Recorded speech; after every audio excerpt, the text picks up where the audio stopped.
So, hello and welcome to season 7, the last few conversations of season 7 of the Mundane to Magical Online Summit series.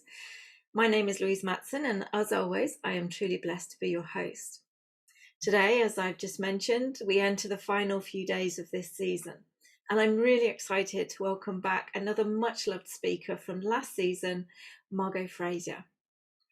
I absolutely love the synchronicity that shows itself so directly when I'm doing these summits. I was seriously at one point thinking that this season wouldn't go ahead at all, and then speakers started to book in their live slots, and all was well. But there was one space, and as always, I was waiting for divine guidance as to what to do, and then, as if by magic, Margo contacted me to state that she could join this season and booked into that one particular space that I had. These are the magic moments that when we are distracted by the outer goings on in the world, we can so easily miss or just see as a coincidence. And these are the magic moments that when we let our heads rule our actions, sometimes we don't even give the universe the space to create. So as always, all is perfect and in perfect timing. Now, many of you may remember Margo from last season bringing through one aspect of her personal blend of magic, the elementals. And this season, Margo will be sharing another aspect, which is human design. Margo is a nature mystic and cosmic connector who is able to weave high vibration light messages into your being. She unmasks and releases the energetic wounds, triggers, and sabotaging beliefs, conscious and unconscious, that can have you running ragged, feeling off track, depleted, and confused about your purpose. She channels the celestial healing and revitalizing nature energies and essences in collaboration with divine beings.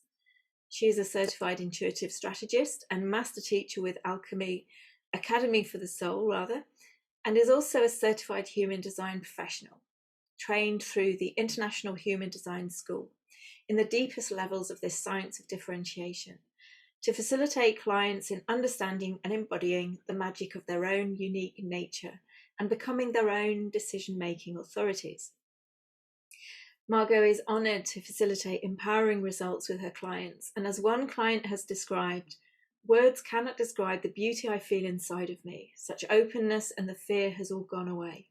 I feel stronger, I feel carefree, I feel loved, and I love. Now that's a beautiful description of the work that Margo does, and so in tune with our conversation topic for today, which is your wiring for caring, decoding your design. How we care for ourselves and each other and our animals and our businesses is something where there can be a lot of conflict and upset, especially when our hardwiring doesn't quite match that which is being imprinted upon us by the outer reality. Society has certain expectations around how we care and what successful caring looks like. And we can often fall into the trap of wanting others to care for us the way that we care for them. But how are we actually designed to care? During this conversation, Margo will share that we do have specific ways of caring or not written into our genetic coding. Now, I've been on a journey of self-love for the last 6 years, which has taken me into several deep dives into my own blueprint in many different ways. Another beautiful example of synchronicity with this conversation and how I know that this is just perfect for this time is that I was recently drawn to explore what is hidden in my human design chart again. And I gained new awareness around my chart and certain aspects of that, although I am no expert in it. But this has all given me greater understanding and therefore greater compassion for myself and where I'm currently at on my journey. I'm therefore particularly excited for this conversation as I lay myself bare, my chart bare, as a working example for me to gain an even greater awareness of this aspect of myself. So it's my absolute pleasure and honour to welcome you back to the show, Margo. Yeah, hi Louise. Hi everyone. Excited to be here. And yes, it was just synchronicity how it all lined up. I was saying to Louise, oh, I just finished this program on intimacy and sexuality, and now I'm going to move to the caring side. And if that's something, that would work for your show, I'd love to share it. So, yeah. And then I didn't know all this was going on with you. So, how perfect, right? Wow. Absolutely, absolutely. Yeah, I mean, it doesn't cease to amaze me how many synchronicities and how quickly they're coming to us recently. Especially, it all seems very accelerated, but it's when we open up into that space that we actually allow that energy to come into our field, and then everything just unfolds beautifully. And so moving into that beautiful unfoldment into this, wiring for caring and decoding our chart and our design in that way. I honestly, I don't know much about unraveling my chart. I literally am just kind of starting again to dip my toe in. And as we were saying beforehand, some people get things and they just soak it up and absorb it. For me, it's like I read it and I understand it, and then it's like, and it's like, what did that bit mean again? Yeah. Well, I looked at that in your design, and your mind actually is designed to filter out what you don't need right now. So yeah, yeah. It'll just be like, and then later on when you need it, you'll go back and can take Yeah, it in. So yeah, absolutely. absolutely.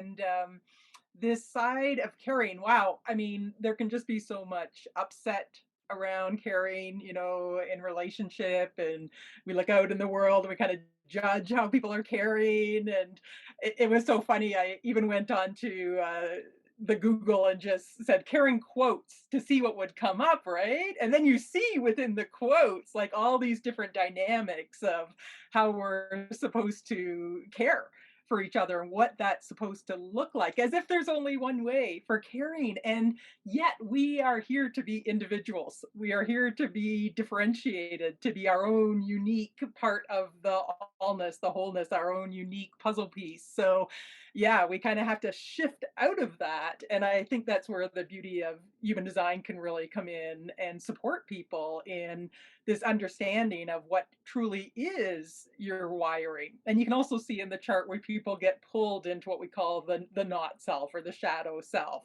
where those key places can be in the chart. And I think it's always a good exercise for people, even to start, maybe to start off this, is just to contemplate through this, like, what is caring to you? Mm. What have you learned about caring? What are the messages that you've gotten through society, through your family, through different relationships that you've been in?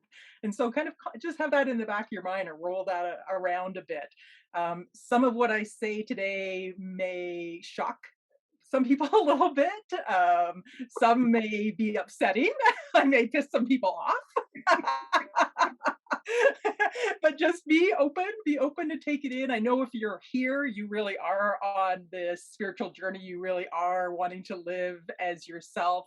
And ultimately, Louise, like you were saying, this is about bringing compassion to ourselves and to others. And it doesn't mean if someone doesn't have the same wiring as you, because no one does. Even twins have a little bit of a difference there. That you can't be in relationship. There's so many places in the chart where we can come into relationship, and even knowing, say, a partner or a child's wiring doesn't mean that, ooh, everything's going to be smooth and easy. We all have our shadow sides, but again, we can bring more understanding, kind of catch ourselves, right? Bring into awareness, whoa, oh, I'm playing out a trigger there. I'm playing out some conditioning from my parents or from society or something, from a past life or something from my ancestors that was brought through my DNA, and start bringing that into an awareness. And then, okay, I see that. I see that little aspect now. And then we can do the healing work on that aspect so we can live more and more as ourselves, and yeah, bring more compassion to others. So maybe I can say what caring isn't to start. Yeah, one thing that's just coming through from what you've just said is as well, it's like when you have that greater understanding of how, if you like, you are hardwired, how you've kind of come in this incarnation to be and to express yourself, then it's beautiful to kind of connect in with that. My truth is not your truth, but it's equal. My Mhm. way is not necessarily your way, but neither of us is wrong. We're just different. And so if you are in a relationship with somebody who has something, completely different to a way that your true expression is, then it's just that beautiful navigation of that process of honoring the differences, honoring, who we are, and honoring who they are, and not needing to be the same, not needing to be this complete mirror of each other. And I think that's one of the key aspects, is particularly, what we've been seeing in the world around us. It's like my truth may be different to your truth, but neither of us is wrong in our truth. And it's allowing us all to kind of come together, but from that individual perspective as well as a collective. So yeah, Exactly. yeah. I Exactly. mean, if you want to go into what not caring, Yeah. So I want to kind of pull from the intimacy side, because we have two genetic imperatives, right? Our genes have a voice, and one of the voices they have is make more. Right? Make more of us, right? So, and you'll see that in some people, it's like, I have to have children, right? Male or female, doesn't matter. Like, they have to have children. It's such a strong drive, and the genes push us for that. They push us to bond with each other. And on that side of things, the genes themselves don't really care who. It's looking for difference, right? I want someone who's different enough from me that maximizes genetic potential in our gene pool.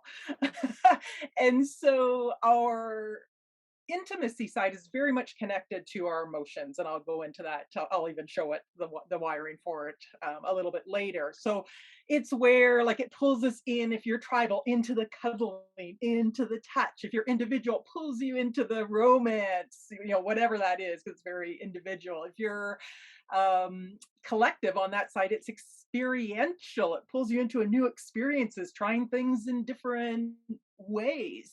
And so we kind of have these three different ways of generating intimacy with each other, again, depending on how you're wired. And then the genes underneath going, make more, make more, make more. And so what happens is, because we are emotional beings, it gets projected onto the caring side, right? There can be a lot of emotion around whether how someone's caring for us or not. But caring, this is the genetic imperative for survival. This is what is at the root of caring, right? We've made more. Now we got to look after them. It's about 7 years. If you look at social studies, we got to look after our children for at least 7 years. In human design, they're not actually, they're still children until about 30. So that may explain some things.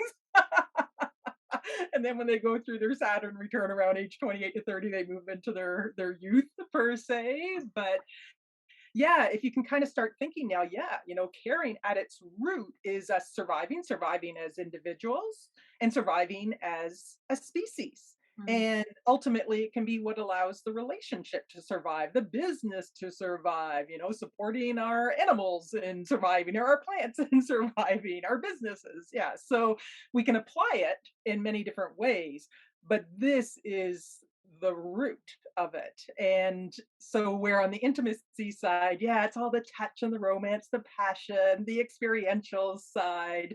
Um, this side, the caring side of the chart, the gates and the characteristics that are associated, it's very much associated with our immune system. The right, splenic center, human design, which is our immune system. So it's about our health, our well-being, our survival, our lymphatic system. That's always out there. Like, is this healthy for me or not? Is this healthy for me or not? Right?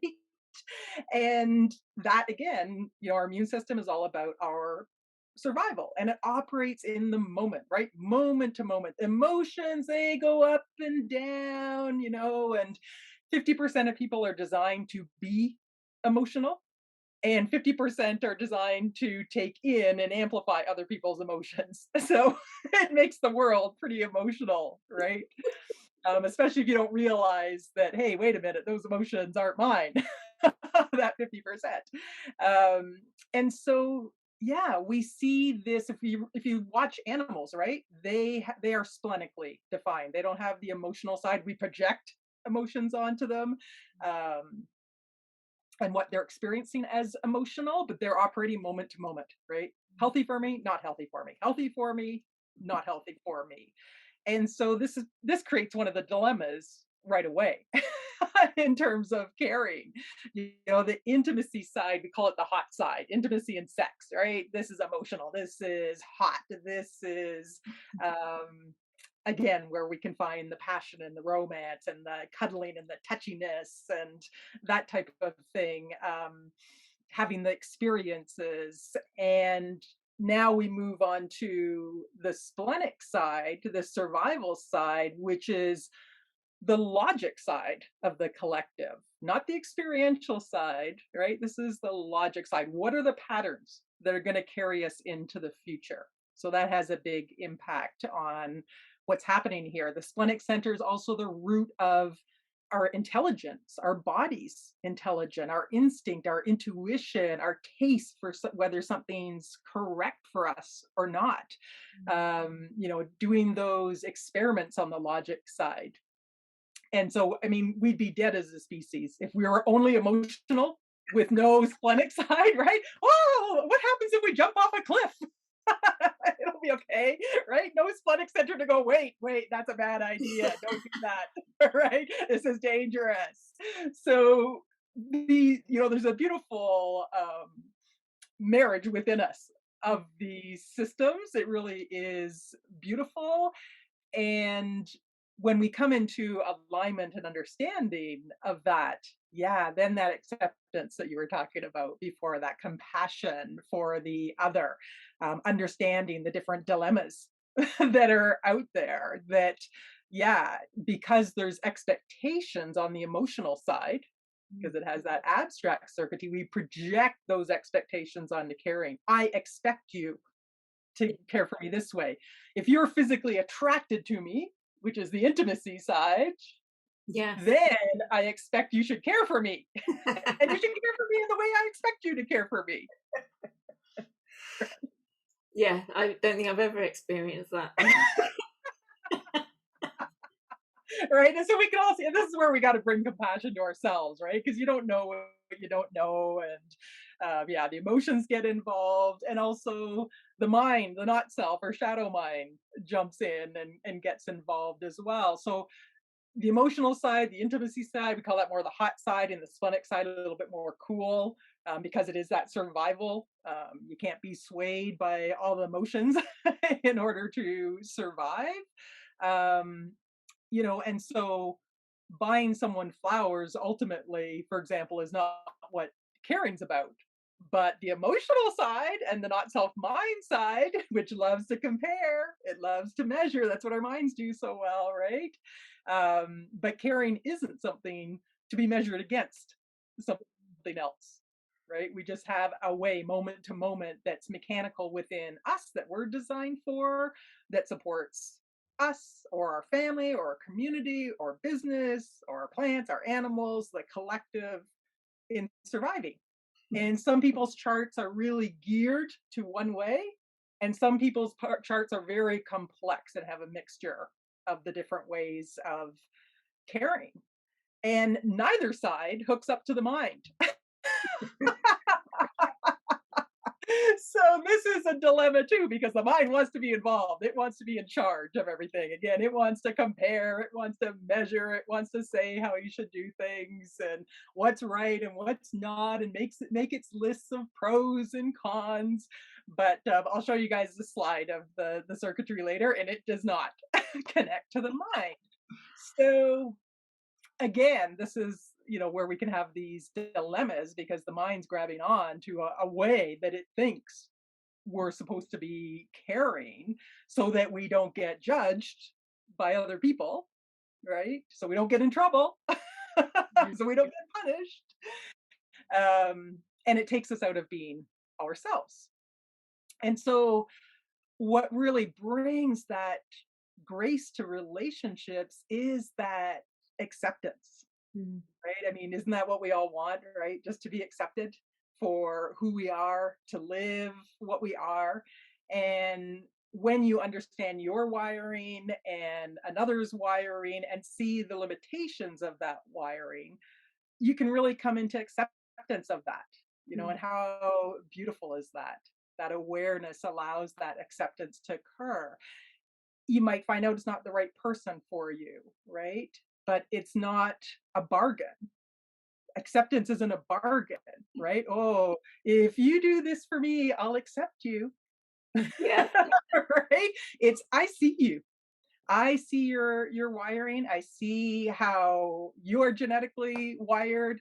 There's no choice here. We like to all think, we have a choice and everything, but your imprint, Mm. you don't choose that. It's what you're born into. And it's just living it and expressing it. And it will lead you to live out your purpose here.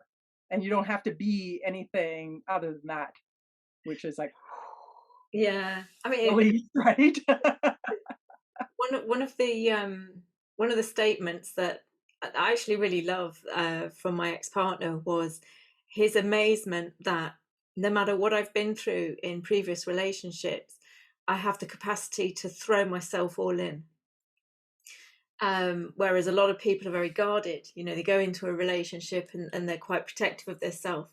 If I've made that commitment, so I'll be interesting what my chart says. If I've made that commitment, it's like that's it. I'm there, and I've always said, well, I can't be anything else.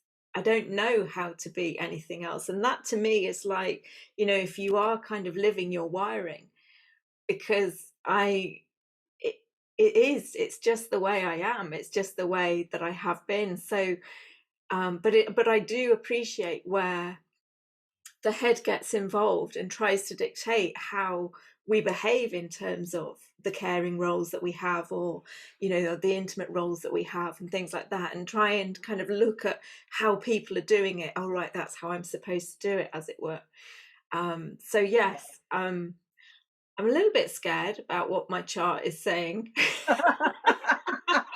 But it is what it is. Yeah, We shall see. exactly. But I And do that's the think mind, right? Like, oh no. absolutely. But again, it comes down to that absolute self-acceptance.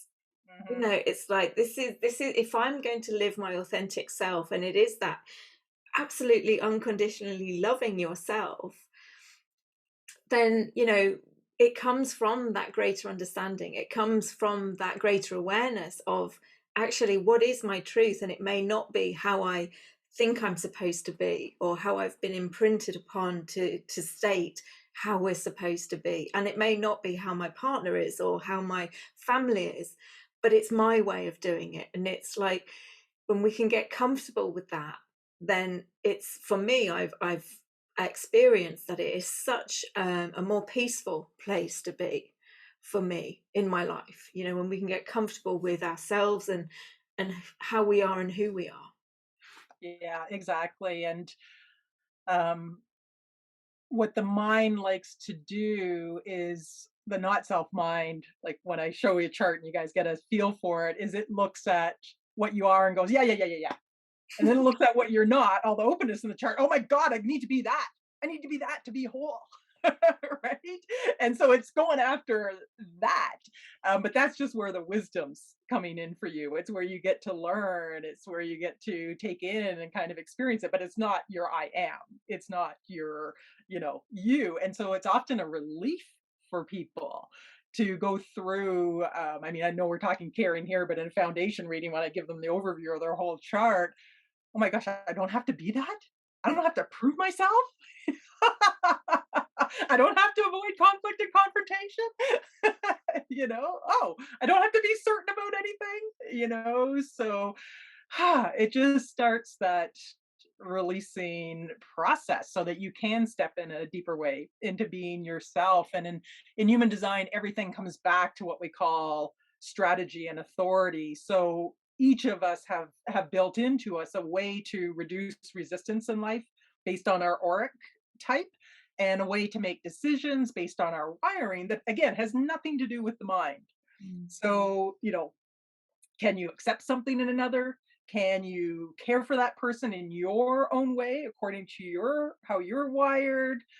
That's what your strategy and authority is going to tell you, right? And it's not an absolute, it's not perfect. Again, it doesn't mean there's not going to be conflict and things that have to be worked out, but that not mind, getting the mind out of the way, and that decision making authority you have within you, once you connect with it, it's just guiding you through Mm. life again and helps to reduce that resistance. So ultimately, because I always get asked the question then, well, how am I going to know if this person is right for me. Yeah, it's going to come down to your strategy and authority, right? What response are you getting if you're a generator? Most of the example charts we have here today are generators.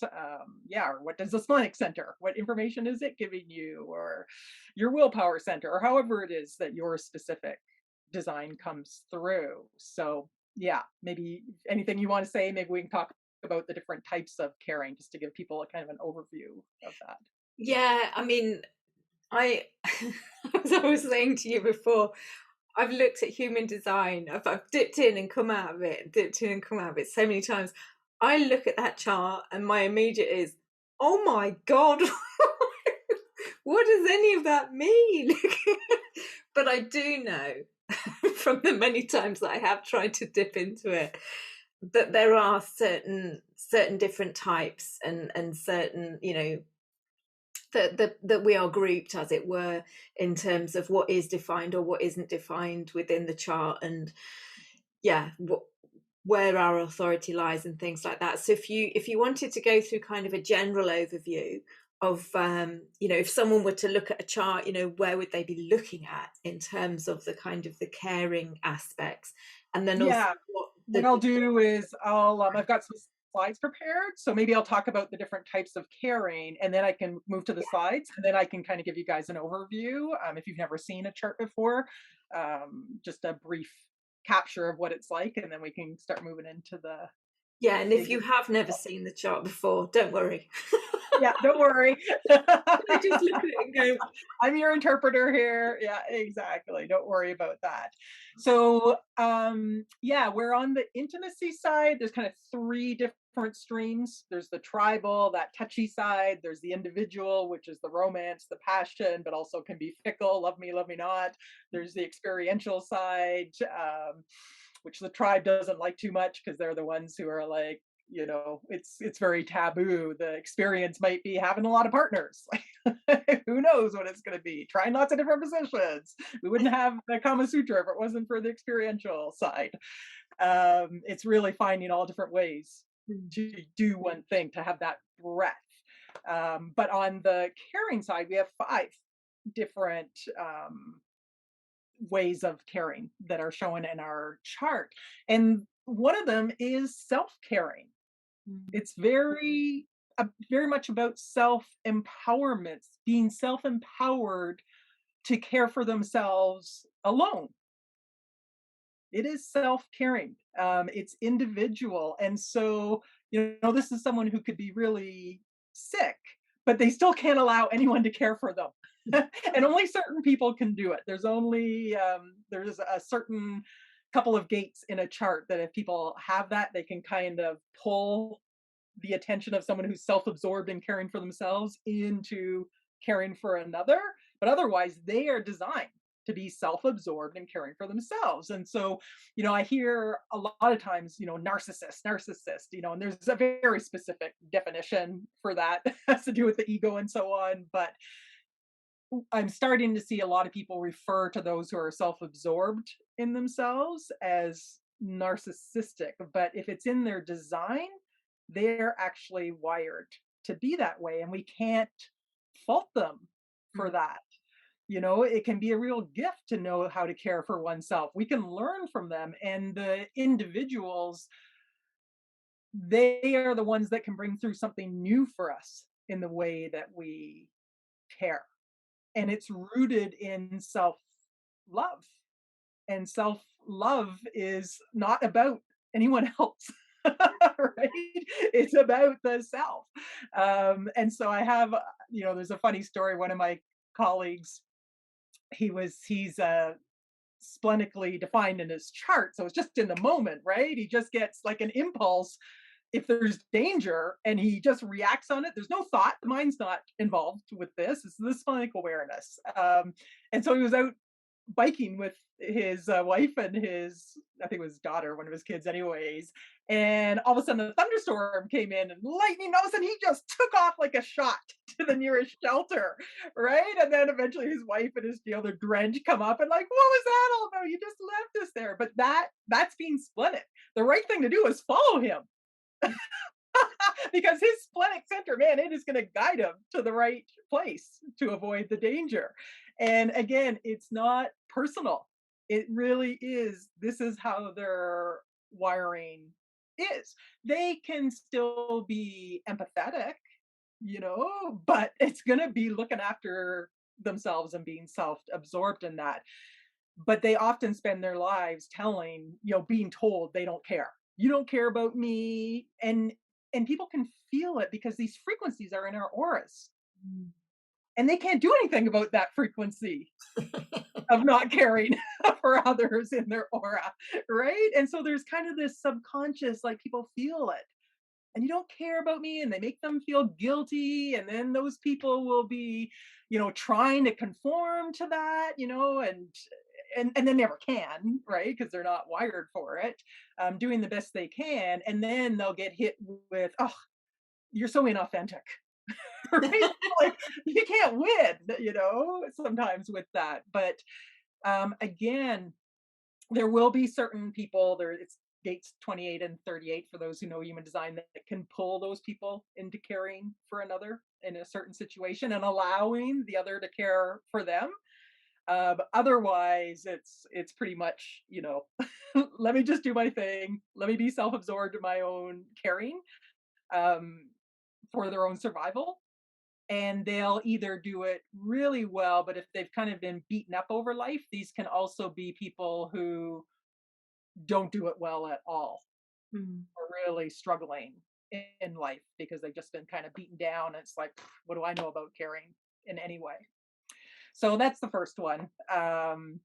Into individual caring. So this is also individual. It's intuitive caring. It's very acoustic. It operates again in the now through this knowing that comes in a pulse. I call this crisis caring.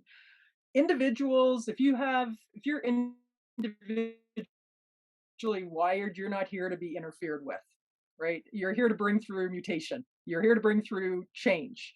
And it'll just happen when it's supposed to happen. There's nothing you actually have to do about it. It'll just come through. And so people with this individual wiring, again, they always want to maintain their individuality. So they're going to be very guarded, very resistant to anything that looks like they're trying to be controlled or trying to be organized by someone else, right? That's not going to work for them. They individuals, they're a little bit weird. They're a little bit odd, a little bit freaky. They're different. They're meant to be different. And when you're different, you attract attention on one side, and yet you don't want to be interfered with on the other side. And they're just constantly through the acoustics, in the now, healthy for me or not, healthy for me or not, healthy for me or not. And so they're very attuned acoustically, so they're the ones who can really hear, is that child's cry just looking for attention, or are they really in trouble, Mm. right? They hear something in the voice. It's in the pitch, the quality, the tone of the voice. And when it's a true crisis, when there's something going on there, they will be there for you. And they will be there for you until that crisis is over, and then they're back to their being their individual selves again. So again, this is one where they can kind of get into trouble. I mean, you have someone tribal that's always wants to bring them, let me bring you soup, let me tuck you in, let me care for you. And they're like, get away from me. Don't you think I can look after myself? Right, that's how it's going to be taken. And sometimes, again, they until the pulse comes through, then they might move into caring, or they'll accept caring from someone else. Again, if it's in a crisis situation. But this would be someone like, they're standing on the curb and they're ready to step in, and a car's coming, and you see that and you pull them back, and they're like, what'd you do that for? Didn't you think I saw the car coming? Even if they didn't see the car coming. And it's like, if they got hit, then, it's a crisis. Now I'll let you care for me. But otherwise, leave me alone. Yeah, so this is the individual circuitry. And so the next one is collective caring. So I mentioned on the sex side, the intimacy side, it's experiential. On this side, it's the logic. side. It's about trying to perfect that pattern to support humanity in the best way possible. It is, I mean, these are people who are always going to be sharing their experiments and what they've found out and so on.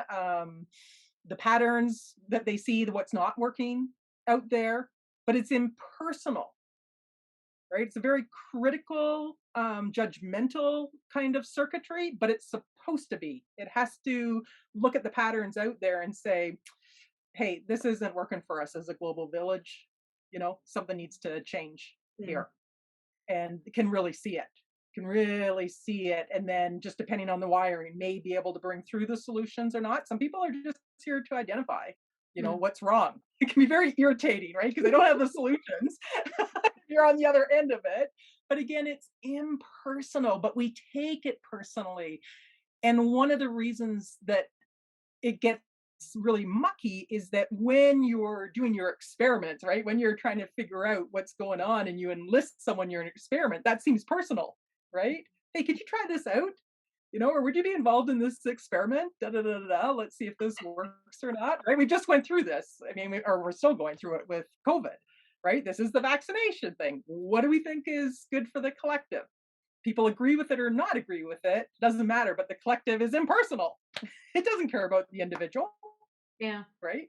It's about what makes sense for what's the pattern. I shouldn't say makes sense because that's the experiential side. What's the pattern that's going to carry us into the future so we can survive as a species? So humanity can survive. What's going to give us the best chance of it? And if there's some individuals that fall by the wayside, well, it's not personal. Mm. And it really isn't. It really isn't, right?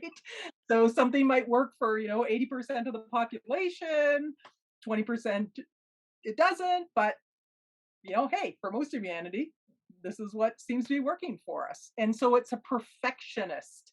Wow, this is the not self mind can really drive the perfectionist persona here because they always want to perfect the pattern. The experiment can always go deeper and deeper and deeper. We can get better and better and better. So yeah, again, it's where we can take it personally, but it's not. It really is about helping humanity in the best way that they're able to. And then we move to the tribal. The tribal's instinctive, caring. The tribe's also about mutual support. This is what we've known. This has been the background frequency since 1615. You scratch my back, I'll scratch yours. I do this for you. I'll look after you now. And if I have a problem later on, you look after me then, right? This is often what we think caring is. Um, this is a social life. This is even in business, the cool business side. On the caring side, it's very entrepreneurial. Um, how do we maintain the infrastructure of society? What do we have to have in place, right, to keep this community humming along and improving and yeah, continuing to evolve?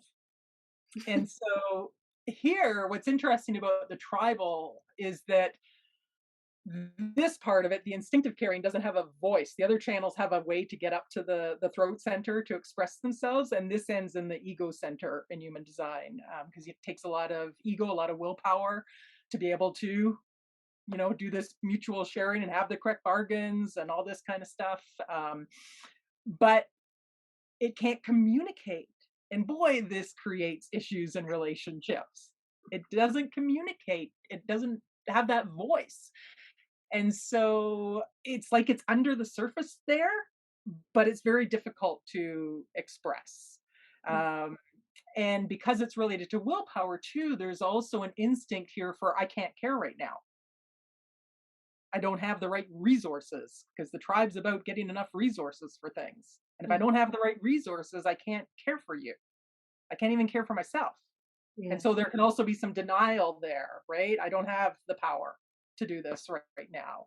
It needs to rest sometimes as well. So, yeah, has the energy sometimes, but just for short periods of time.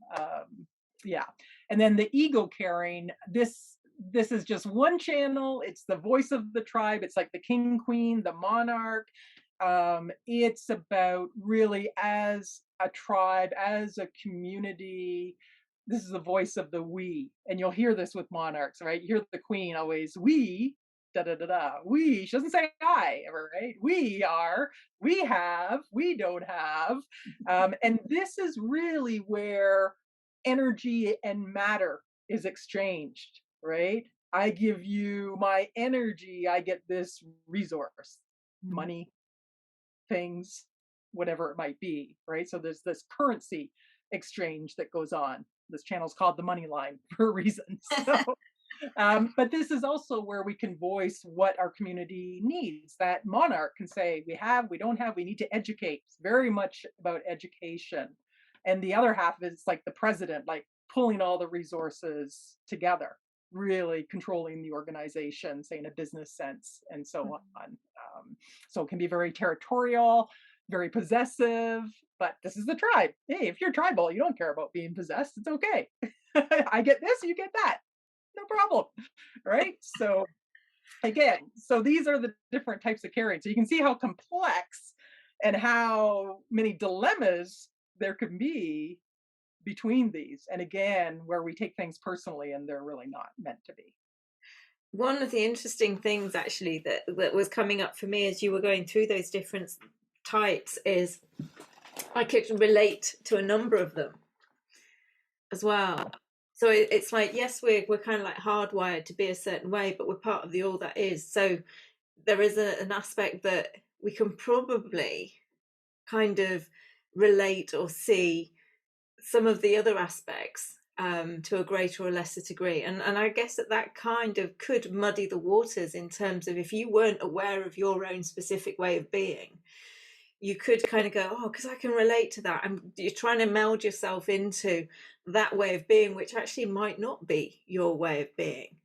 So Yeah. I've just found that really interesting. That was coming through for me because the first three, very individual ones, I was like, yep, yep, I can be like that. I can be like that.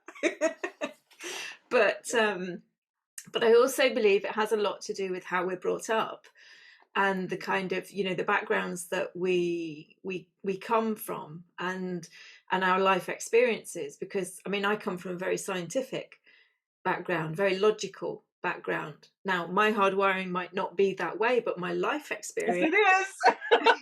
is it. Oh, okay. It is. Yeah. But it's like that my life has been that way. I've gone down career paths that have been that way. In fact, I love logic. I love logic. When I did computer studies and I built computers and things, logic gates, yeah, I get that. Human design pattern is just like a completely different language to me. If it was like in a logic gate system, I'd be like, yep, I totally get that. Exactly. So yeah, I think maybe we should switch over to the slides now and I can talk more Yep. specifically, tell you guys a little Okay. bit about. So let's see if I can get this all running properly here. Okay, so I got to share my screen. I want to share screen two. Let's see if that works. Yep. That looks fine. Yay. Okay, good. So yeah, this on the right, this is what a body graph looks like. This is a map of the genetic energetic wiring. So I'm just going to give you a brief overview and then we'll delve into the chart examples. So human design pulls from a number of different systems. The man Ra Uru, who received this download in the mid 80s, it was an 8-day experience, all day, all night. Not fun to be like doing all this writing and what's going on here. And it pulls from the Hindu chakra system, it pulls from the Jewish Kabbalah, it pulls from astrology, it pulls from the Chinese I Ching, it pulls from quantum physics, but yet it's not exactly any of those. It's a synthesis of all of those things together. And one of the pieces of information that was received was that in 1781, we actually mutated from the 7-centered chakra system to being 9-centered beings. And so that's why you see 9 centers, 9 geometric shapes here. And each of those centers have different characteristics and qualities. Some are similar to the chakra system and others are very, very different. And so we have 3 different awareness centers. So we have the splenic awareness, this triangle on the left, and that's what I was just talking about. That's associated with our caring, our survival, our health, our well-being, our immune system. We have the ajna center, which is our mental awareness, kind of operating over all time, right? It remembers stuff from the past and it projects into the future and all sorts of things. And then we've got our emotional awareness, the triangle on the left. And so they kind of all point into the center there. Now, the difficulty with the emotional center, this is our solar plexus center in human design, is that it's also a motor that generates energy. And so often the emotional intelligence is drowned out by how loud the motor is, by that anger or frustration or joy or whatever it might be, makes it difficult to access the potential of the intelligence that's there. We've got four motors altogether generating energy. The red square in this one, second from the bottom, this is the sacral center. This is what generates life force energy. It's associated biologically with our reproductive organs. It's about vitality. 70% of people have this defined. We're pumping out life force energy. We need that many people pumping it out. Mammals have a sacral center as well, so they're contributing. And 30% of people don't have this defined. They take in and amplify from others. I mentioned the solar plexus is a motor. The root is another motor. It's a pressure center in human design. It's the pressure to do. It's associated with the adrenals. So its fuel is stress and that adrenaline, right? Do. Get out there and, it's that drive to get something done, but it's not aware. It's just a pressure. And then we've got the ego center, which does have a relationship. It is part of the carrying circuitry on the tribal side. But the heart center in human design is not the love center. It's the willpower center. It's a motor that generates willpower. Only 35% of people have it defined. Now think about what society says. Get out there, make it happen, push through things. You can do it, right? Yeah, 65% of people, not designed to prove themselves. This is the root of unworthiness in society because everybody thinks they do. This is my chart actually, so I have it defined. I have every gate in it defined. Got lots of willpower. If you come into my aura, you're going to think you're Superwoman or Superman. And then you might make all sorts of promises to me about, I ask you something, you make all these promises, and then you leave my aura and you're like, why did I say yes to that? Why did I promise that? So your self-esteem would take a hit. I would get disappointed because you wouldn't be able to get it done. Okay. So this is one of the dilemmas out there. So for motors, then we've got the G center, this yellow diamond in the center. This is the center for love, identity, direction in life. The throat center for manifestation and communication, and the head center at the top, which is another pressure center, but not motorized. So it's the pressure to think. Thank goodness it's not motorized. Wow. It's inspirational, and it's only defined in about, when I say defined, it's turned on consistently and reliably. It'll be colored in on your chart if you have a chart. And it's, only 30% of people have it defined. So 30% of people have a built-in way to inspire themselves. And otherwise, they also support other people with their inspiring to others in that way. So we're in this pressure sandwich, the pressure to do from below, the pressure to think from above, and then all this stuff in the middle. So like I said before, your mind will look at what you are, everything that's defined or colored in your chart. It means it's consistent and reliable for you, and say, yeah, okay. And then it looks at all the white stuff and goes, oh my God, I need to be that. And can pull you into the not self then. You'll see that there's a black side and a red side. So human design, you have two imprints that are kind of in this forced marriage. The black represents the consciousness, the personality, who you think you are. The red is your subconscious. It's unconscious to you, although you can become aware of it, observe it. It has to do with your body-brain system as well. And so in a chart, like here, I've got at the top a full black channel that's fully conscious to me. I think I'm my mind.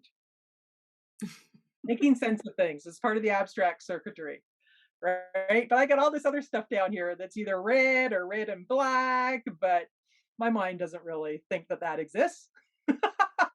You're not emotional. What are you talking about? Goodness. So yeah, it's pretty interesting the way that you see it all come together, and yet all of these things are mine. So we get 13 gates, these are called. There's 64 gates altogether, and they're distributed.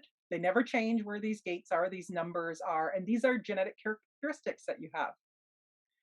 And those characteristics that you have subdivisions that give you a finer and finer sense of what they are. So when you see this 47.4, that means 47 line 4, subdivision 4. Mm. That means something. Okay, it gives me a finer degree of what that gate is about, or what that characteristic or trait that I've been genetically endowed with, how it operates. Right. Okay. So yeah, it's part of the what we really want to move to is having this beautiful alignment, acceptance of the body side by the mind. Mm. Uh, the mind is really here just to be the passenger, sit back, take it in, where the body gets led to, our decision making authority. Everyone who has the solar or the sacral center defined is a type called a generator or manifesting generator. The manifesting generators like me, it just means there's a motor that has a path to the throat as well as the sacral defined. And then there's three other types that do not have that sacral center defined. And where you're open, you take in, as I mentioned before, from the others. So if someone comes into my field that has the splenic center defined, I take in and I amplify. But otherwise, my ability to survive, to stay healthy, to understand what I need to survive is inconsistent. That's a white center for me. It's not reliable. Mm. I learn about health and well-being through other people or the transit field Yeah. coming in. I take in other people's pressure and I amplify it. Why can I get things done? My not self says, get this done. Right now, I recognize that. Whoa, wait a minute. That's not my pressure. Wait, I'm not feeling good. Oh, that's not me that's not feeling good. That's them. Right. You start to distinguish, and this is where the wisdom Mm. comes in. I have a lot of definition. Other people have very little things colored in. They're really receivers of Mm. energy, right? I transmit out a lot and I have very specific areas where I'm receiving. But all these other white channels in here, I'm receiving there too, right? So that's kind of the basic overview of what a chart offers to you. So let me here we go. So if we look at the wiring, this is the one side I've just mentioned it more to contrast here. The wiring for intimacy and sex, the tribal circuitry, the individual circuitry in the middle, and the collective experiential on the outside. No mind there. It's all down in the body. And here's the wiring for caring. And the genetic imperative, why it's in red here, the 59.6, this is the genetic imperative to be intimate. It's like a little Hoover in your aura. It pulls people into intimacy with you. The 5027 is the genetic imperative to care. And everybody, whether this is defined or not in their chart, has a role in caring. This also generates a specific aura when you have it that has, it really engenders trust in the others. You can really operate one to many. It's like the herding. It pulls people in, and animals, this is their channel of mating. It can kind of herd people and bring them together, and they can move into trust with you. Again, no mind here, Mm. right? So it's just something to note with this. So, should we go through yours? Oh, go on then. So what I'm going to do is I'm going to give. I had some people that were generous enough to give me their birth information, and I'm just going to look at that 20s channel 2750, their genetic imperative for caring. But I'm going to give a little bit more of a full information for Louise, so you get an idea for those that want to do the program with me, that what kind of information you're going to be receiving here. So I always let people know what their strategy and their authority is, because again, all this information isn't going to matter if you don't understand how to make decisions about who do I care for or not. So you're a generator, you've got that sacral center defined. So what that means as a strategy is you need to wait to respond. And that's what your aura does. You have an aura that actually responds to life. It's supporting you. It's like an amoeba. Woo, something out there to respond to or not. And there's always things to respond to, right? Someone asks you a question, the plants are wilting, the phone rings, the weather forecast, whatever it might be. So never a shortage there. Generators are always busy with something. And you've got an undefined solar plexus center. So you take in other people's emotions. So your sacral center is your authority as well. And your sacral center gives a uh-huh or uh-uh to life. Uh-huh, uh-huh. Might come right out of your voice like that. It might feel like a pull forward. It might be like for me, it's like a rising up and pulling forward in my belly. So it's just determining for you, what is that? What is your sacral response? And it's a yes no response. And when it gives you a yes, what it's saying is, yes, I have the energy for it, because this is the workhorse center, right? Peak generators are here to work.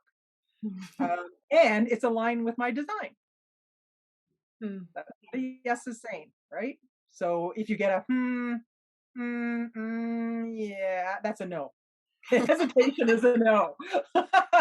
Only a yes is a yes. That makes it easy. Everything else is a no. So it helps you to be efficient with your energy in what to say yes to. Or the mind be, oh, but just do it, just do it. No, yeah, mind likes to make up things. Okay, so you have the channel, the 5027 here. So you have that in your aura that engenders trust in you. You can kind of pull a group together. And there's this natural, trusting and guardianship and custodianship that comes through your aura, this natural caring that's there. And so your availability for caring is what your sacral center tells you. And since it's defined, it means, consistently and reliably. The power might not always be there because it needs to regenerate at night and sometimes longer. But you have an awareness of whether it's a yes for you or not, consistent and reliably. Can I care for this or not? And you have the defined splenic center on the other side. So again, consistent and reliable in the moment. Is this healthy for me or not? You have a defined way, a fixed way that you can tell if something's healthy for you or not. And so here, in the caring gates, not only is your availability consistent and reliable, but we can also look at these gates and say, what are the conditions for your availability for caring? Okay. So the 14 here says, I'm available if I can use my power skills, my individual resources, if I can bring that to the table, yep, and they can be used properly, I'm available to care. This one is quite strong in your chart. The 9 down here says, I'm available when I have the freedom to take care of all the details involved, part of the logic circuitry. And then the 27 here, you've got the this is the caring gate. This is the gate of caring. So it's looking at the 50, which is about the values, and I'm available if the values are correct. Yeah. Right. So those are the things that would be involved. The 14, though, bringing your power skills to it is the strongest one around your availability here. This channel of preservation, this is the heart and core of caring, of the laws, the values that are established for caring. Again, it's like the shepherd channel. It kind of can make contact with the whole group in order to care for them. So this one to many. You can be very good in groups, actually in larger groups, kind of 9 to 16. And there's a certain kind of leadership quality in your carrying that comes through when you have this full channel. Um, because 50 is the root of intelligence, you need to have a intelligent work. That's going to be really important for you, right? Being around intelligent people, reading intelligent things. Yep, intelligence is going to be really important. And you'll only be happy if you have an intelligent job, a job where you can use that intelligence and it brings it through. Again, this aura that engenders trust. This is a tribal channel, so that mutual support is going to be important here in caring. And the 27, you have the first gate here, which is I always we look at the profile, your sun earth configuration up here, the lines, the 4 and the 6. So for the 27, here it is. You've got the first line, that's a harmony with the 4. The 1 and the 4 go together, the 2 and the 5, and the 3 and the 6. And what it says is the role of self-provider or coveter. And so you are really here to look after yourself first and then others. So you can self-provide. You can be the authority of how to look after yourself. And then you can look. So this is really the epitome of put your own mask on first. Yeah. And then help the others, right? This is you. So anyone with a line 1, 2, 3, it's all about first you look after yourself. Then from that, you can look after others. And then anyone with the line 4, 5, or 6, it's you'll look after others first, which can be a little bit dangerous because you can deplete yourself and then look after yourself. So this first lines are always investigating. How do I best provide for myself? Always in studying, investigating, and then you can be this authority of yourself and nourish yourself. If you couldn't provide for yourself there, you would be a coveter then. I mean, and that'll always be there in the background. Ooh, what do they have? Oh, I kind of like that, right? It's very motivating. Right? So after your investigation, you can really know how to care for yourself. And then the gate 50, you have twice in your chart. And this is the values, right? If we are going to survive as a species, we have to have certain laws, certain values, right? This is the gate of the guardian. These are the laws and the values that we're going to be, that are there to allow us to survive. This is about responsibility, to be responsible or not. And so here you've got it twice in your chart. You've got the 4th line here, and you've got the 5th line as well. The 4th line is you have this intuition for, it's called corruption, and it's not negative. It's actually what values and laws, it's very mutative, need to be changed, need to be corrupted, right? Hey, wait a minute, the punishment doesn't fit the crime here. This isn't right, right? So think about the old law: if someone stole, you cut off their hand, right? Then you got a 5-year-old who's starving. That law needs to be corrupted. That's not, that the punishment doesn't fit. They stole a loaf of bread, like it doesn't match, right? We need to corrupt, we need to change that law. And so it really is about law breaking, but in a very positive way. The 5th line is this taste for discipline and rebellion. It's more collective, it's social, but impersonal. And here it's about the collective. The 4th part, the corruption, is more within your own network, your own community. That's where you can corrupt them. The 5th then is externalizing out. Okay, these are the ones. It can be very moralistic. This is right and this is wrong. And this is what's going to allow us as a collective, holding to this law, is going to allow us to survive. So it's very much about everyone. And so you'll have both of these playing out. The 4 is going to be stronger because it's a resonance with the 4, 6 in your profile and your sun earth at the top, but the 5 is there too. This is the basis of, as a global community, the laws we need to look after ourselves. The other circuitry you have are these guys, this 26, this 45. So this is all in the logic circuitry, which we were talking about. So it's the collective logic. It's about perfecting, right? And this channel from the root up to the 18 to the splenic center is about the drive to correct, the drive to correct, right? What's wrong in our collective systems, our healthcare, our legal system, our education system, but it's looking for anything that needs correcting. And again, it's not personal. No, no, you squeeze the toothpaste from the bottom. I'm just trying to help you here, right? You do it this way. I'm just trying to help you here. If the other doesn't understand, they're going to take it personally. It's going to drive them nuts. But once you understand that it's not personal, then it's like, okay, it has this beautiful benefit that it can give.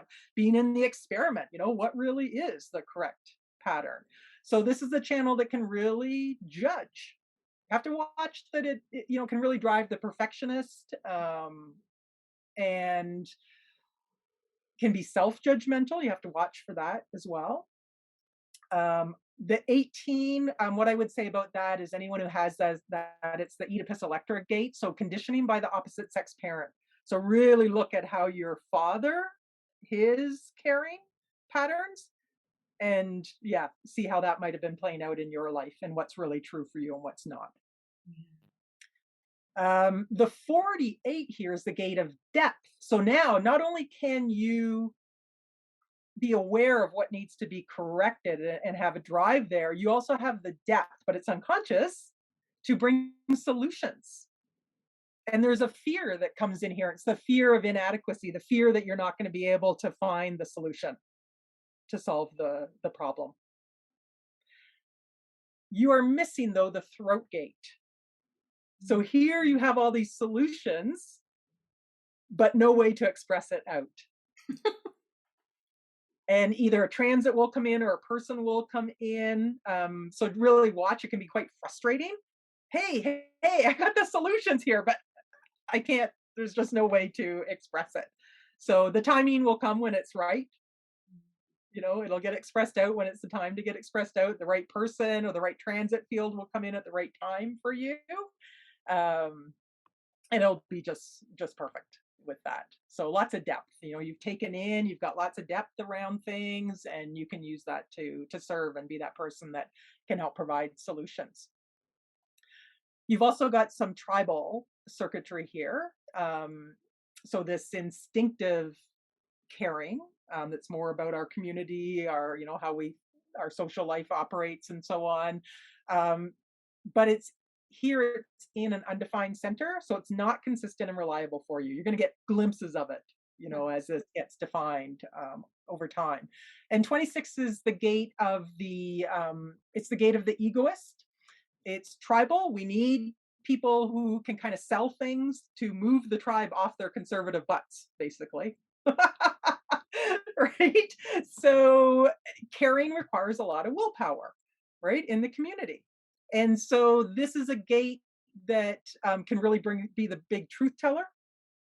It can also be the one that's just like exaggerating, telling the boss, "Oh, I've been working so hard, but it's off playing golf." But if the work gets done, it's all good. It's all good. It doesn't matter, right? The ego needs its rest, and it needs to be honored for that. So there can be denial of caring here because I'm tired. I just use my willpower and push through something. And when it's feeling good, energized, when that comes in, you can really use that energy to serve the community. And the 45, again, in an undefined center, it's not consistent and reliable, but this is the voice of that king queen. I have, I don't have, we don't have, we need to educate in this way. We need to let people know about this. You don't have to be the one bringing the resources together. You're not the 21. 45s always want to be 21s, and 21s always want to be 45s. So you don't need to control anything, but you can have that voice that articulates out and supports the bringing together, the gathering together. So it's really support for caring. So all of these things are kind of wind together, but look at this. Your 26 and your 45 are your sun earth. Very important positions in your chart. So this having to take rest sometimes, but then being able to contribute, to the tribe, your willpower to the community, and express out. This is where we need some education here, people. Let me support you in bringing. This is what you're doing here, right? Let Yeah. me bring in some experts and pull them together for you. These, so that you can be educated in a bigger way, Yeah. gathering together, right? I find it interesting that the 26 is undefined because I quite often go into burnout because I give, Yeah, um, that's even the though I point. know Well, I have to put my oxygen mask on first to be able to give. It's not exactly. necessarily something that I always do. And Yeah, then a classic was at Christmas, I gave myself a week off, but then people were needing client sessions. And so I was like, oh, well, I'm not going anywhere. I'm not doing anything. So I would slot them in.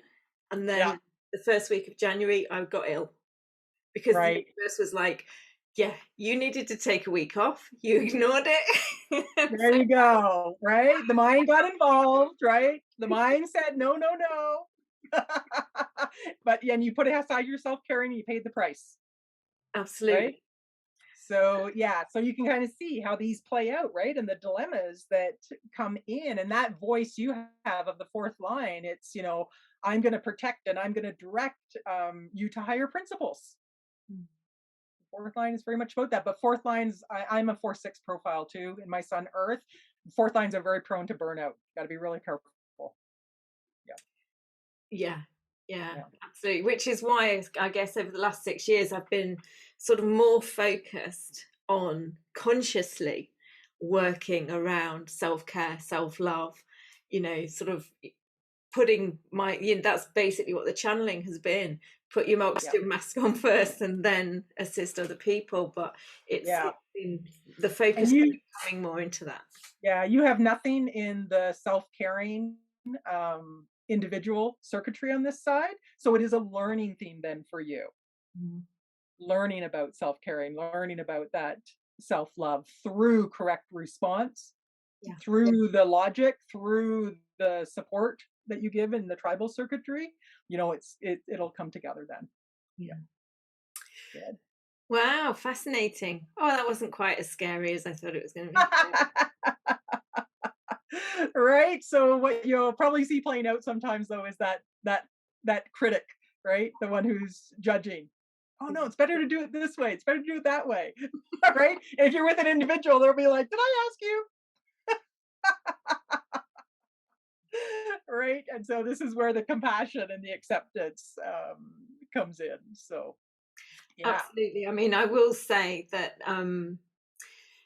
my journey has been control freak to control enthusiast. Yeah. Well, that is, yeah, Stepping that back on the whole perfectionist thing. this is the data control, the 21, and because you have the other side, when the throat gets activated, very strong pull for you to take control. Guess what? You don't have to control anything. No, that I have been learning from the universe over the last few years. Yes. All right. So good.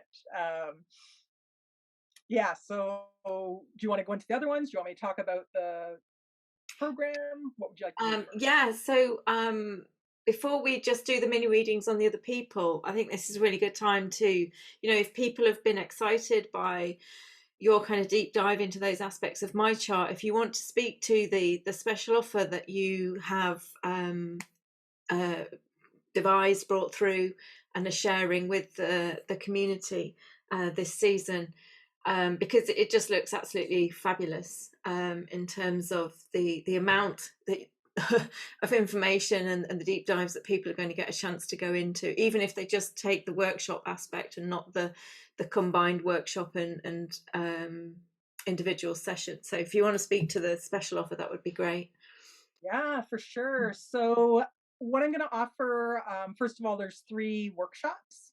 And this is where we can really get in and understand all these different circuitries in a bigger way. I gave you a bit of an overview today, but we're going to gather on Zoom. I'm going to have your charts there too. So, we'll talk about all the qualities and characteristics in those. In the first one, I'll concentrate more on that 2750, that genetic imperative that's there for you. in a deeper way, and then we'll look at your charts and see how each of you are wired. And it's so great to come together, because when you start to see other charts and really get it and hear them, people talking about how it's played out for them, it just again brings that acceptance and compassion, and you can let go of places in your life where maybe you didn't get cared for the way that you thought you should have. um, and then the second workshop will go into these different circuits and talk about, yeah, more about the tribal and the individual, and what are these really about and what's showing up in your chart. And again, well, there's time for discussion in there, really understanding, getting a good understanding of how you are wired to care and where your learning themes are as well in your chart. And you'll be getting your chart, like what I show, I always annotate them in the presentation that we do with the PowerPoint that I put together for you. And I'll send you, your individual charts as well, so that you have that information. um, and then the third workshop, well, I mean, we have hurts and we have wounds, and we places where we weren't in acceptance of another, or we weren't cared for the way we thought we should have been. And so this one is actually a releasing and healing workshop, where I'm working with the beings that I work with, and with the nature energies and the crystals and the plant kingdom beings, to channel in energies to support you in releasing energies around those wounds, and just coming into beautiful acceptance of your own wiring. And yeah, acceptance in general. There's a real grace in that. So of course you'll all get the PDFs of your body graph. For those of you that have not been through, I know some people went through the intimacy and sexuality, and I did a little intro to human design for them. So I'll give you access to that as well. So that, again, what I went through at the beginning, it's just a little bit more information so you can understand the chart more easily. And then the second package, it's everything, all the three of the workshops, but then it's a private session with me as well. And that's where I'll add in the additional information on your availability for caring from that sacral center, like I did with Louise. I'll pull all that information together, because it's a lot of information, right? So now we've got time one-on-one to be targeted, and you can ask any questions that maybe you didn't want to ask in a group.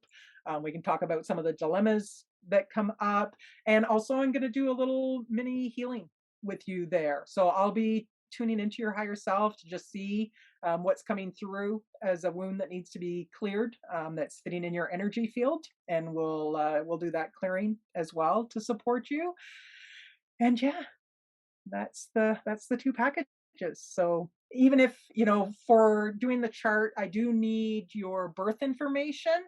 If you don't have the time, sometimes it's okay. I just run the chart for a few times over the day. Sometimes the chart really changes a lot in the day, and other times it doesn't change much at all. So you can always do the workshop part if you like, because it's still so valuable, and I'll let you know what information is consistent in your chart. But you can also, send me an email with your birth information. I'll just take a look at it and see if it's worthwhile even doing the private session or not, if there's just too many unknowns that it's not worthwhile doing. I don't want you to invest in something that's not going to give you the information that's really needed. Okay. So there'll be an intake form as well, where I get your birth information, but I'm also going to give you a little some probing questions about, how has caring played out for you? Where are your wounds? What do you want to establish around caring for yourself? And that'll just start the energies moving as well to support you. Excellent, fabulous. And as you can see, the special offer package is massively reduced in relation to the actual value of each of the individual sessions. So extremely generous. So thank you, Margo, for putting that together for the audience. That's really wonderful. You're welcome. So I'm aware of the time, but we have got a number of people who prior to the this live call provided their personal details for a little mini reading. One aspect I think you're going to go through. So yeah, if you wanted to go through that. Sure. Yeah. So Tiziana, for you, you are a generator. So again, wait to respond, but you're also emotional. So you need to allow the emotional wave to pass through before you make any decisions. At minimum, sleep on any decisions that you make. But sometimes you just need to wait until you're emotionally neutral and your energy is valuable. So people will work for it. Here's someone that's got both of those genetic imperatives, right? Very intimate, hoovering. People will just be drawn to telling you things about themselves. You're like, why are they telling me these things? Because you pull it out of them. And some people won't like you for that. But on this side, you've got the full channel again. So you also engender this natural trust and pulling people together. 27th gate here, you've got the second line, and this is the role of nourisher depleter, where the first line, like Louise, is investigative. How do I provide for myself? You're a natural. You either naturally know how to care for yourself, it's how to nourish yourself, it's just built in to your wiring. And if you really somehow don't know, you can actually really deplete the other. It's like that child that's always pulling, and you won't even realize you're doing it. So it's just something to be aware of. But yeah, generally it can be very much this natural talent for nourishing yourself. And again, looking after yourself first before others. The 50th is on the other side. You've got the second line here twice in your chart, and it's defined, so it's consistent and reliable for you. And this is the instinct for determination or not. It's called. You have this natural instinct. Remember, this 50 is intelligence, the root of intelligence. So a natural instinct for who's very determined in giving, caring, and also in getting caring. It's just something that you're wired to know. Oh yeah, that person, they're the one who's really determined in giving, in being very caring. Ooh, that person's very determined in getting caring. And they're going to do it, and you're going to know, and whether that's, something that you want to put energy into or not. This also is this second line in the 27. This is like, it can be, again, the great nourisher, like the Mother Teresa looking after people. And by that, knowing who's determined and who's not, you can know who to put your attention onto when it's time to be externalizing that nourishing. Maria and Jenny, you guys are both open here. But because these are genetic rules built in, I then look to your profile for your Sun Earth. So the second line and the fourth line, both of you have it. Maria, you're a generator, wait to respond. And your sacral response will be your yes, no. And the second line here in the 27, again, it's just what I was talking about for Tiziana. It's the role of nourisher or depleter. Both sides can play out. It's natural to you. You don't need to study how to nourish yourself. It's just built in. And again, if you don't, you're going to be very depleting on others. And the fourth line is the role of benefactor dependent. And so you can be, this is externalizing. You can be very generous to others, be their benefactor in your network. Fourth lines are always about their network. And there's something that you'll get out of being that. Or you can end up being the dependent of a benefactor. It's like the artist and their benefactor, right? Both sides could play out there for you. In the 50th gate, the role that you're going to have here, the specific intelligence that comes through is the instinct for determination or not, just like I talked about with Tijana again, knowing who's determined and who's not. But you've also got that fourth line, like Louise, that intuition for corruption or not. What values need to be shifted, need to be mutated? They need to be corrupted. They're not correct anymore. And you have a real intuition for that. So both of you have that. The rest, well, Maria, you've got all sorts of different things going on here, very complex. Jenny, very tribal. Wow, that mutual support. You got to make sure that the bargains in your life are correct, that what you give, you get equal in response. And you might have a hard time articulating yourself too. Touch is going to be really important for you. But again, 2-4 profile, same as Maria there. Okay, Christy, you have, again, it's open. So I go to your profile, 5 and the 1. So the role here is distributor hoarder. This is, you can be very good when you have the resources of knowing how to distribute them globally. You know, works with strangers. That's who you're more influential actually with stranger than family. Family and friends, you might have noticed that in your life. That's true for you. And if you don't have anything, you're going to want to kind of hoard, because if you don't have anything to distribute, you need to be taking in. Okay, so it's not a negative thing. You've also got the first line though on the body side. So there's also going to be something in you that's saying, I got to provide for myself. Look after myself first, then look after others. Okay, it's unconscious, but it is there. It's on your unconscious red side. Okay, and as you figure that out, you can again be a real authority on how to look after yourself, and then from that can look after others. So you've got these two sides that are playing out. The conscious knows about kind of hoarding and distributing, but the unconscious saying, look after myself, look after yourself, learn about that. Okay, so there's always going to be this balancing act going on for you. On the 50th gate, the genetic roles here, that taste for discipline and rebellion.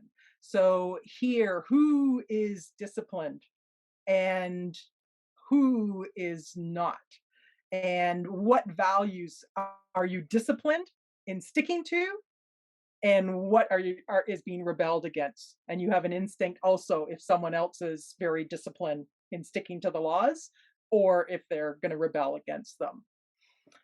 You've also got an instinct for weakness and strength in caring, right? Who's weak and needs to be cared for?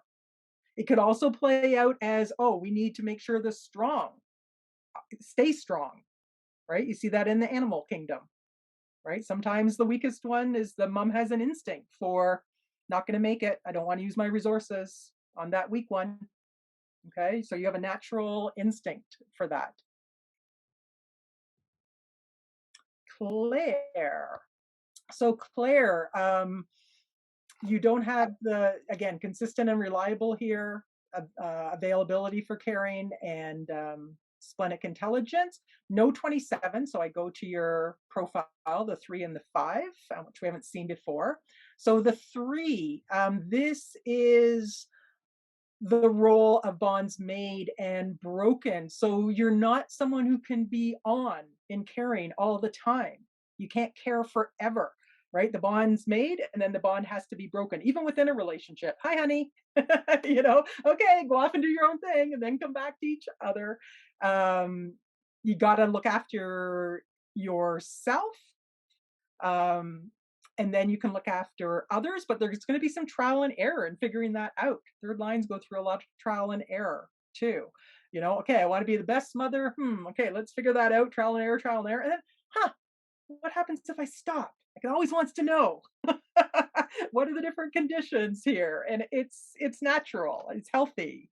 So yeah, if you know, you can't be there all the time. And just knowing that, you know, if you have children, then it's just, there has to be another person there to take care of them sometimes. You need to have that bond broken. And it's perfect. It's correct for you. You also have the 5th line, which is that distributor hoarder again, right? I got to take in, and when I got enough, then I can really universally distribute and be very, very good at that in the way that you distribute the caring, and you're very fair in how you do that. On the 50th, in gate 50, you've got the first line here. So the intelligence that you have is that instinct for weakness and strength again. Who's strong? Who's weak? Who needs to be cared for with respect to that? Where do the resources need to go? Yeah, very strong in your chart. All right. Regina. So here's our manifester, finally, one with an open solar plexus center. Let me just bring up my notes for her.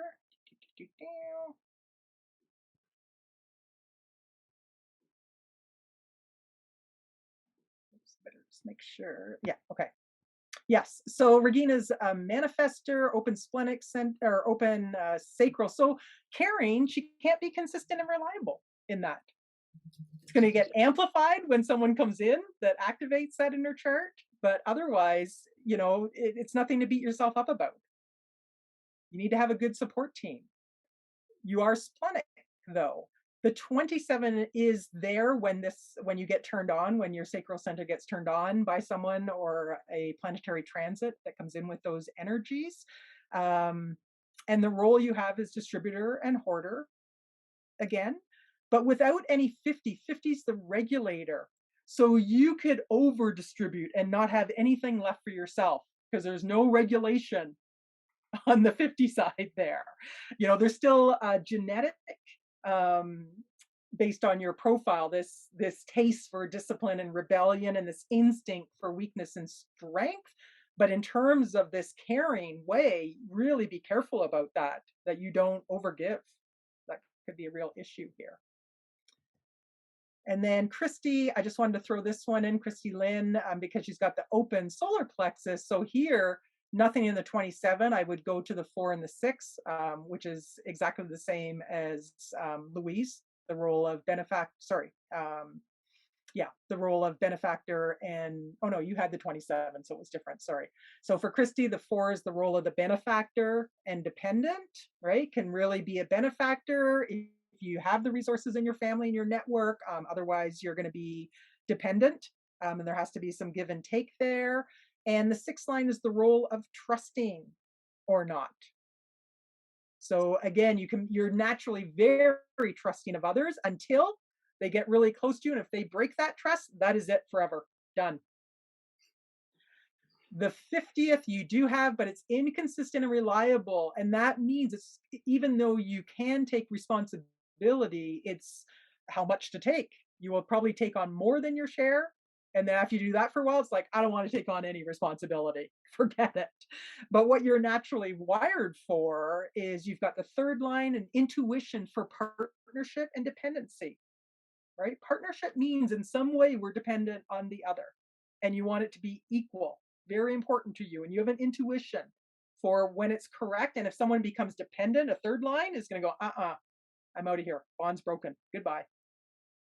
Or it's got to be renegotiated, that partnership. And you also have the 4th line, intuition for corruption or not. Again, what values have to be broken. Okay. So that gives you guys a little bit of an insight into your charts, a first go round. But I hope that was helpful. Jenny's just got a question. She said that hers is open. Does that mean that she's not caring?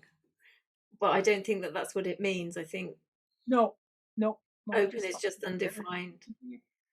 Jenny, you have nope. Yours is not open. Let's pull it up again here. Can you see it? Yeah. The open channel here. Yeah. No, there's still the genetic wiring that I talked about based on the 2nd line and the 4th line. So you do have the genetics, those traits that I was talking about. There is going to be kind of a learning theme around those for you, though. They're there, but because this is open, it's there, but it's going to take, it's there within your genetics. But the whole channel of, this being able to shepherd like someone like Louise can do, that's not in your field. That aura of pulling people together and engendering that trust in your caring, that's something that you're going to learn about, but it's not a frequency in your aura. The genetics of the 2 and the 4, though, and how they play out of there. Okay, fabulous. Well, thank you, and thank you for going through so many people's, mini readings on so many people's charts. I mean, literally, if you do want to know more, if you do want to have a greater understanding, particularly from a personal perspective, then there is the package B that incorporates the workshops where obviously you're going to be going through people's charts and going through these what we've touched upon basically in this conversation, but in more specific arenas on people's charts who attend the workshops. But then if you want to go even further into a more individualized reading, then obviously there's package B, which incorporates the one-to-one session as well. I mean, from my perspective, the human design is an incredibly complex but very broad and deep understanding, because it incorporates all of the different aspects. It incorporates the I Ching, it incorporates the astrology, it incorporates all these different modalities that we can look at on an individual level, and they can be complex within themselves, but the human design kind of brings that all together, and so it's very kind of specific. And again, what I've experienced kind of coming to human design a bit later on in life is I can see how I've been, and I can see how my life is kind of, as I'm stepping more into my power, doing more of my spiritual work, I am being guided to come into my authenticity. And I can see that process unfolding. And so I can give real life examples of where, oh yeah, I used to behave in that way, or I used to perceive things in that way, and now things have shifted. And so I'm coming into more self-acceptance, radical self-love, not feeling the need to be as the world is dictating we should care and love and support other people, and actually acknowledging, well, actually this is my way of being, and this is just who I am, and this is actually part of my mission. We talk about what's my mission, what's my purpose, and being on purpose is being true to yourself and being true to how you came here to be. It's not necessarily doing something specific, it's just being your true self, and being your authentic self, which the more awareness we have of what our soul came in to do, the easier that is to actually fulfill. I am aware of the time and how long we've been talking. I'm just consciously aware of the upload time that it takes to upload videos, but it's we could talk for hours and hours. But is there anything that we haven't covered, or anything that you really want to reiterate about this topic, that you want to kind of leave the conversation on? I don't think that we have time to take any individual questions, because you've gone through so many people's individual charts. But yeah, if there's any closing topics. Yeah, I think it's really just yeah, it's all about what you just said, coming into this understanding of yourself. You don't have to be what you're not, and that actually is how you fulfill your purpose, is by just living as yourself. That's something we say in human design. Your purpose will be fulfilled. Follow your strategy and authority, understand your wiring. Whew, do the work to let go of those not self aspects and transmute them into something that is supportive for you and aligned with the truth of who you be. And yeah, you're all beautiful individual beings. Thank you so much for being here with us today. If there's other just quick general questions, you can always reach out to me by email. That's fine. Yeah. Excellent, thank you. I mean, one of the things that I will say is kind of hearing that in my chart it is about responding. It's not necessarily responding to someone or something out there. I respond a lot to what spirit guides me. I respond to what I'm being channeled or guided to do. And so that, and for me, is also allowing that wider perspective of responding. I act in response to what spirit is guiding me. So allow that to kind of open the conversation up even further for yourself internally as well. So we're not just looking at things from the external perspective, we're also talking about what you're receiving internally as well. Thank you so much, Margo, for coming on at such short notice, for being completely divinely aligned and timed to take this slot. It's been absolutely amazing. I've absolutely loved this conversation.